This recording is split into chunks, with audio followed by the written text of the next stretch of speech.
L'assessore allo sport regionale Giuseppe De Sena, che gioca in casa d'altronde, essendo lui originario di Nuoro,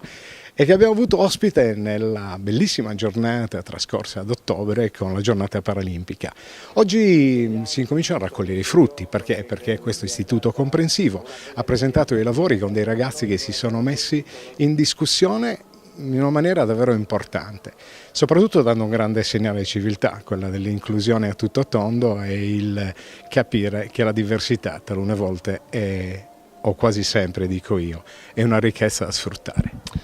Beh, direi dalla partecipazione felice e sorridente dei ragazzi che il progetto è andato molto bene, poi chiacchierando con i docenti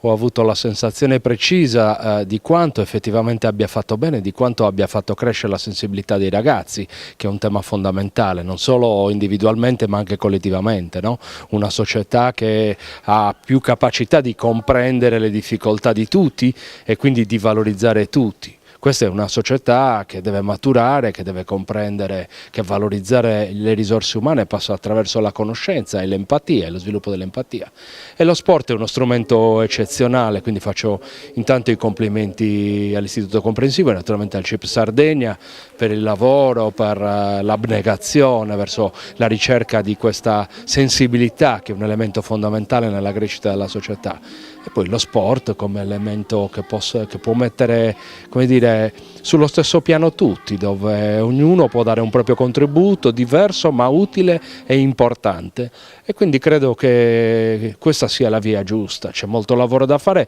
ma questa è la strada giusta, la strada intrapresa che farà del bene, per cui la cosa bella sarebbe proprio l'effetto moltiplicatore, cioè invadere la Sardegna e le scuole della Sardegna di progetti. Non per nulla il bando Tutti a Scuola prevede l'ingresso dello sport nelle scuole, non per nulla stiamo per fare un bando contro i rischi di esclusione sociale che riguardano anche la disabilità,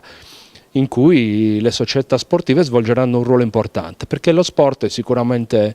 un momento, un luogo in cui davvero ciascuno può dare il proprio apporto, il proprio contributo, recuperare serenità, comprendere meglio gli altri e ad aiutare così a crescere i nostri giovani, ma anche la società tutta. Assessore, quell'hashtag famoso, lo sport per tutti, credo che sia stato abbondantemente spiegato dal suo intervento. La ringraziamo e soprattutto in chiusura lo facciamo noi perché lei probabilmente le è sfuggito. Grazie per il contributo molto importante che la Regione Sardegna ha devoluto al CIP proprio come ente autonomo per il prossimo futuro. Significa aver preso in carico problematiche che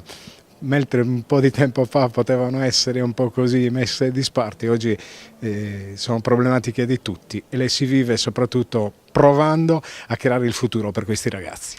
Grazie a voi e buon lavoro e in bocca al lupo.